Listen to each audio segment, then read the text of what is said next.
العالمين والعاقبة للمتقين والصلاة والسلام على سيد الأنبياء والمرسلين خاتم النبيين محمد وعلى آله وصحبه أجمعين اما بعد۔ میرے دینی اور ایمانی بھائیوں، بزرگوں اور دوستوں، ربیع الاول کا مہینہ تمام مہینوں میں موسم بہار کی حیثیت رکھتا ہے۔ ربیع کے معنی ہی آتے ہیں بہار کے موسم کے، اس لیے کہ ربیع الاول کا مہینہ وہ مہینہ ہے کہ اسی مہینے میں ہم اور آپ کے آقا سید الکونین سرور عالم حضرت محمد مصطفیٰ صلی اللہ علیہ وآلہ وسلم کی پیدائش ہوئی۔ اسی مہینے میں آپ کو نبوت ملی، اسی مہینے میں آپ نے مکے سے مدینے ہجرت کی، اور اسی مہینے میں آپ کا انتقال بھی ہوا۔ تو جو بڑے واقعات تھے اللہ کے رسول کی نبوت کے سلسلے کے، وہ اسی مہینے میں ظاہر ہوئے۔ اس لیے اس مہینے کی مسلمانوں کی نگاہ میں بڑی قدر و قیمت ہے، اور ہونی بھی چاہیے کہ رسول اللہ صلی اللہ علیہ وسلم کی ذات سے جو چیز بھی منسوب ہوتی ہے وہ چیز مسلمانوں کی نگاہ میں محبوب بن جاتی ہے، اور ہونا بھی چاہیے کہ محبوب کی طرف منسوب کرنے والی چیز ہمارے لیے محبوب نہ ہو تو پھر یہ محبت میں کمی کی علامت ہے۔ اس لیے ربیع الاول کے مہینے میں لوگ بڑا اہتمام کرتے ہیں۔ اب وہ اہتمام کرے نہ کرے وہ دوسری بات ہے، بڑے علماء کرام ہیں، مفتیان عظام ہیں، وہ اس سلسلے میں اپنی رائے دیں گے، لیکن ہم اور آپ مسلمان ہیں اور اللہ کے نبی صلی اللہ علیہ وسلم کی امتی ہیں۔ اس حیثیت سے ہمیں کچھ چیزوں پر غور کرنا چاہیے۔ پہلی چیز تو یہ ہے کہ رسول اللہ صلی اللہ علیہ وسلم کی بعثت ہوئی ہے، یہ کوئی عام آدمی کی بعثت نہیں، بلکہ اللہ کے رسول صلی اللہ علیہ وسلم کی ولادت جو ہوئی وہ عام آدمیوں کی سی ولادت نہیں ہے۔ آپ صلی اللہ علیہ وسلم تو امام الانبیاء تھے، سارے انبیاؤں کے امام تھے۔ آپ صلی اللہ علیہ وسلم قیامت تک کے لیے ساری انسانیت کے لیے ایک بہترین اور کامل نمونہ تھے۔ آپ کی نبوت صرف مسلمانوں کے لیے نہیں تھی یا کسی خاص دور کے لیے نہیں تھی، بلکہ آپ کی بعثت کے بعد سے قیامت تک کے جتنے انسان ہوں گے ان سب کے لیے آپ کی بعثت تھی۔ وَمَا أَرْسَلْنَاكَ إِلَّا كَافَّةً لِلنَّاسِ بَشِيرًا وَنَذِيرًا، ہم نے تو آپ کو ساری کی ساری انسانیت کے لیے بشیر اور نذیر بنا کر بھیجا ہے، خوشخبریاں سنانے والے اور نہ ماننے والوں کے لیے ڈرانے والا بنا کر بھیجا ہے۔ اور اللہ کے رسول صلی اللہ علیہ وسلم جو پیغام لے کر آئے وہ پیغام نہ صرف انسانیت کے لیے بلکہ پوری دنیا کے لیے رحمت تھا۔ انسان کے علاوہ جنات بھی آپ کے پیغام کے مخاطب تھے۔ آپ کے پیغام میں، آپ کی شریعت میں جانوروں تک کے حقوق بیان کیے گئے۔ اسی لیے اللہ تعالیٰ نے قرآن مجید میں ارشاد فرمایا وَمَا أَرْسَلْنَاكَ إِلَّا رَحْمَةً لِلْعَالَمِينَ، کہ ہم نے آپ کو تمام عالموں کے لیے رحمت بنا کر بھیجا۔ جتنی بھی مخلوقات ہیں، جتنے بھی عالم ہیں، ان سب کے لیے آپ کی ذات، آپ کی شریعت باعث رحمت تھی۔ چنانچہ آپ شریعت کا جب مطالعہ کرتے ہیں تو شریعت میں آپ کو جانوروں کے بھی حقوق ملتے ہیں۔ انسان تو چھوڑیے، مسلمان غیر مسلم تو چھوڑیے، جانوروں تک کے حقوق ملتے ہیں۔ پودے ہیں، درخت ہیں، ان کے کیا حقوق ہیں اس کو بھی شریعت میں بیان کیا گیا ہے۔ دنیا کا کوئی نظام ایسا نہیں ہے، کوئی سسٹم ایسا نہیں ہے، کوئی چیز ایسی نہیں ہے جس کے بارے میں رسول اللہ صلی اللہ علیہ وسلم نے ہماری رہبری اور رہنمائی نہ کی ہو۔ تو اللہ کے رسول صلی اللہ علیہ وسلم کی جب اتنی بڑی حیثیت ہے تو آپ کی ولادت بھی بہت بڑی ولادت ہے۔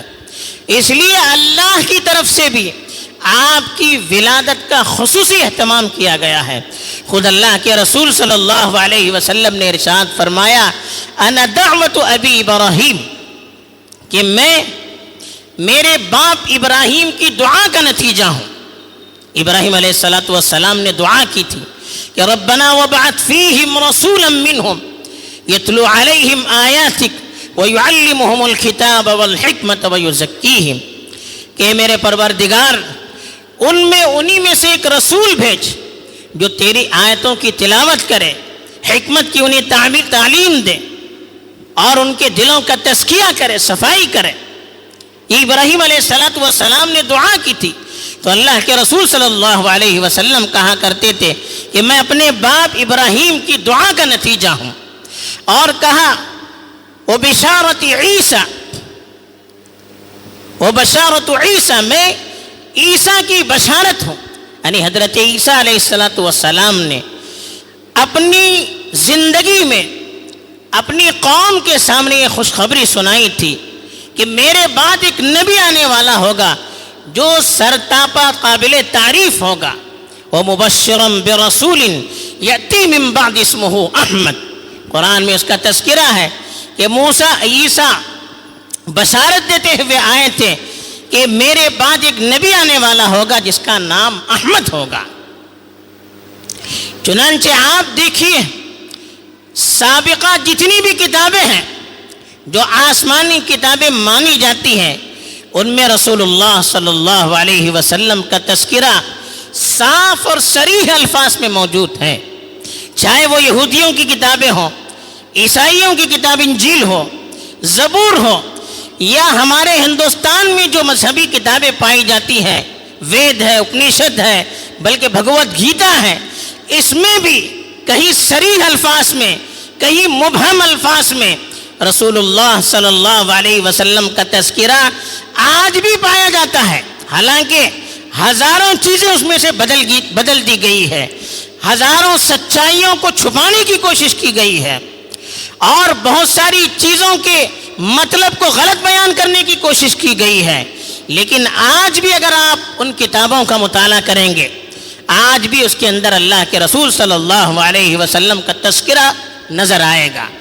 بہت سے علماء اور محققین نے اس پر کتابیں لکھی ہیں، توریت میں، انجیل میں، زبور میں، اور ہندوستان کی مذہبی کتابوں میں رسول اللہ صلی اللہ علیہ وسلم کا جو تذکرہ پایا جاتا ہے اس کی وضاحت کرتے ہوئے کتابیں اس پر مفصل لکھی ہیں۔ حوالے کی روشنی میں پڑھنے کی ضرورت ہے، دنیا میں عام کرنے کی ضرورت ہے کہ اللہ کے رسول صلی اللہ علیہ وسلم کی آمد کوئی کسی معمولی شخص کی آمد نہیں تھی۔ قرآن نے بھی اس کا تذکرہ کیا ہے۔ یہودیوں کے بارے میں کہا الذین یجدونہ مکتوبا عندہم فی التوراۃ والانجیل، کہ یہودیوں کے بارے میں کہا وہ نبی ہے، یہ امی نبی ہے، وہ نبی ہے جس کا تذکرہ وہ توریت میں، انجیل میں پاتے ہیں۔ ان کو ان کا تذکرہ توریت اور انجیل میں ملتا ہے۔ وَكَانُوا مِن قَبْلُ يَسْتَفْتِحُونَ عَلَى الَّذِينَ كَفَرُوا، بلکہ مدینے کے جو یہود تھے وہ رسول اللہ صلی اللہ علیہ وسلم کی آمد سے پہلے مدینے کے جو مشرک تھے ان کو دھمکی دیا کرتے تھے، ہمارا ایک رسول آنے والا ہے، وہ رسول جب آئے گا اس کے ساتھ مل کر ہم آپ پر حملہ کریں گے۔ اتنا ان کو یقین تھا، اس لیے کہ ان کی کتابوں میں چھوٹی چھوٹی چیزوں کا تذکرہ تھا جو رسول اللہ صلی اللہ علیہ وسلم کی صفات میں بیان کی گئی ہے۔ اسی لیے قرآن نے کہا الذین آتیناہم الکتاب یعرفونہ کما یعرفون ابناءہم، جن لوگوں کو ہم نے کتاب دیا ہے وہ آپ کو ایسے پہچانتے ہیں جیسے اپنے بچوں کو پہچانتے ہیں۔ چنانچہ سیرت کی کتابوں میں اس کا بھی تذکرہ ملتا ہے کہ مدینے میں جو یہودی بستے تھے یا مکے کے آس پاس جو اہل کتاب بستے تھے، ان میں سے اکثریت بعد کے زمانے میں آ کر بسی ہوئی تھی۔ کیوں بسی ہوئی تھی؟ ان کی کتابوں میں موجود تھا کہ فلاں فلاں سرزمین پر فلاں فلاں وقت میں ایک نبی آنے والا ہے۔ اس نبی کے استقبال کے لیے اور اس امید میں کہ وہ نبی ہمارے خاندان میں پیدا ہوگا، وہ لوگ اس زمانے میں مدینے میں آباد ہو گئے، مکے کے آس پاس آباد ہو گئے۔ ان کو 100% یقین تھا کہ وہ نبی آنے والا ہے۔ چنانچہ اللہ کے رسول صلی اللہ علیہ وسلم کی ولادت سے کچھ پہلے بھی بہت سارے واقعات پیش آئے. حضرت حسان ابن ثابت رضی اللہ تعالیٰ عنہ، ان کی روایت ہے جس کو صحیح ابن حبان میں نقل کیا گیا ہے، اور دوسری مسند احمد وغیرہ کی روایات سے بھی اس کی تائید ہوتی ہے، اور بہت سے لوگوں نے اس کی سند کو صحیح بھی کہا ہے یا کم از کم حسن درجے کی کہا ہے. کہا کہ حضرت حسان ابن ثابت کہ میں چھوٹا سا تھا، 7 یا 8 سال کا، لیکن سمجھنے کی میرے اندر صلاحیت تھی. ایک مرتبہ میں نے ایک یہودی کو آواز دیتے ہوئے سنا کہ وہ کہہ رہا تھا یا لیہود، اے یہودیوں. اس نے اعلان کیا تو سارے یہودی اس کے اعلان پر جمع ہو گئے. تو اس وقت اس نے کہا کہ آج وہ نبی پیدا ہو چکے ہوں گے، اس لیے کہ آج وہ ستارہ نظر آ رہا ہے جس ستارے کی بشارت دی گئی ہے کہ نبی کے ساتھ یہ ستارہ نظر آئے گا. جب نبی کی پیدائش ہوگی تب یہ ستارہ نظر آئے گا. یہ جو ان کی کتابوں میں لکھا گیا تھا، کہا کہ یہ ستارہ طلوع ہو چکا ہے، اور اس کا مطلب یہ ہے کہ جس نبی کا انتظار تھا وہ نبی آ چکے ہیں. یہ اس نے کہا، اور حضرت حسان ابن ثابت نے کہا میں نے اپنے کانوں سے سنا ہے.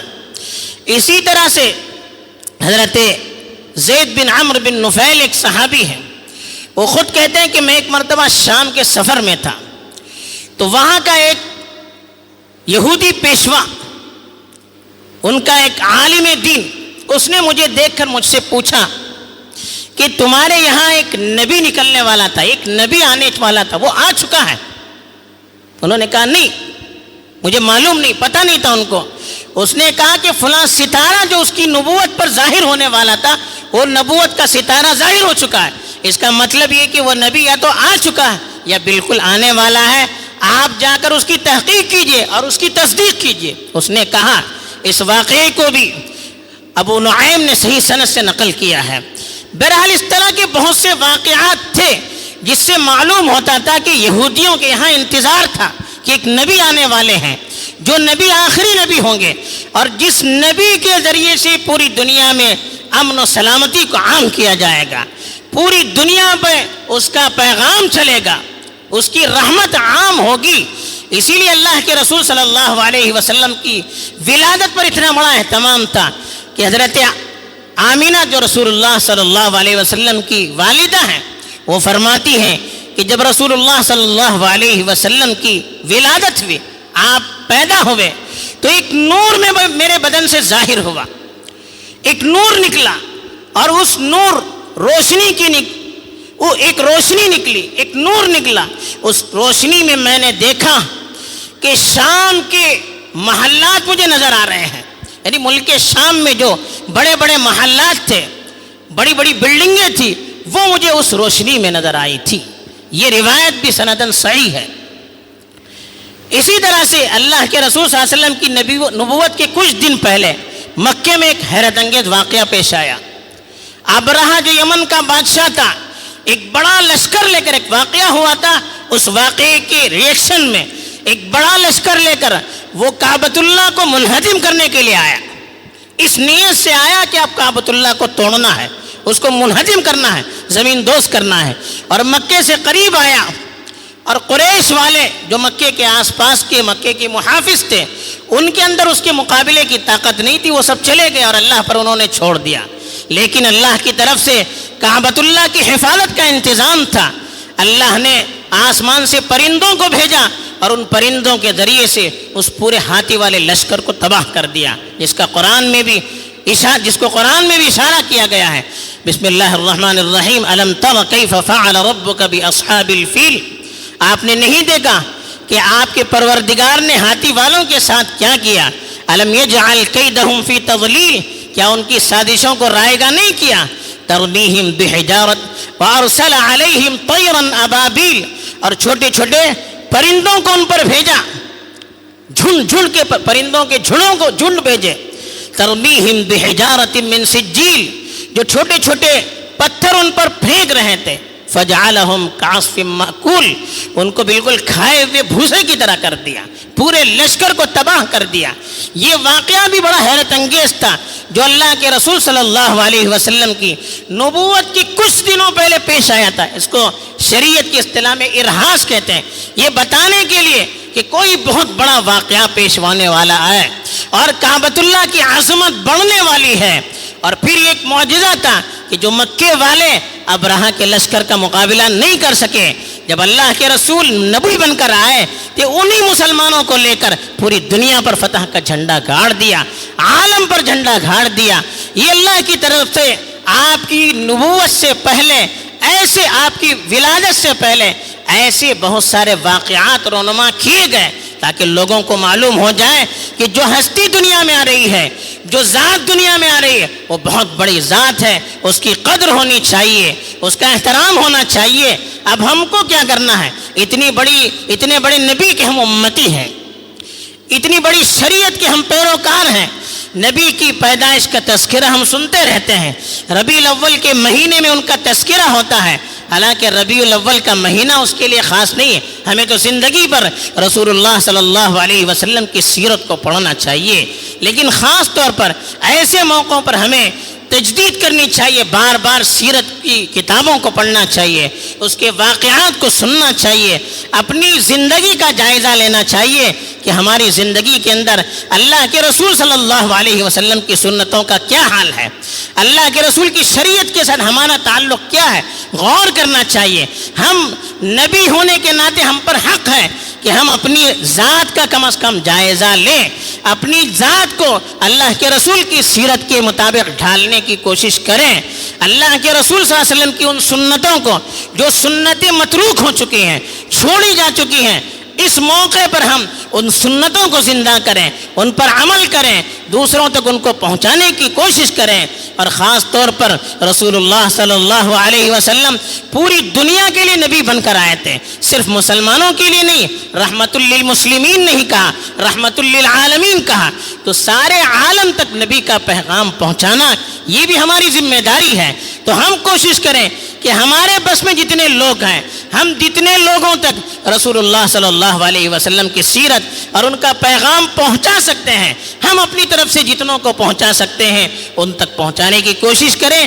یہ کچھ چھوٹے سے حقوق ہیں، چند حقوق ہیں، اگر اس کی بھی ہم کوشش کریں گے، اس پر بھی ہم عمل کرنے کی کوشش کریں گے، یقیناً اس کا بہت بڑا نتیجہ دنیا میں ظاہر ہوگا۔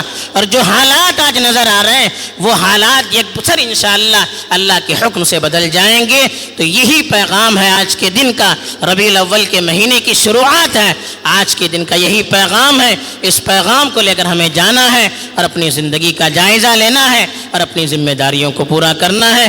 اللہ تعالیٰ مجھے بھی توفیق دے اور آپ کو بھی توفیق دے، آمین۔ وآخر دعوانا الحمدللہ رب العالمین۔ نماز غائبانہ کی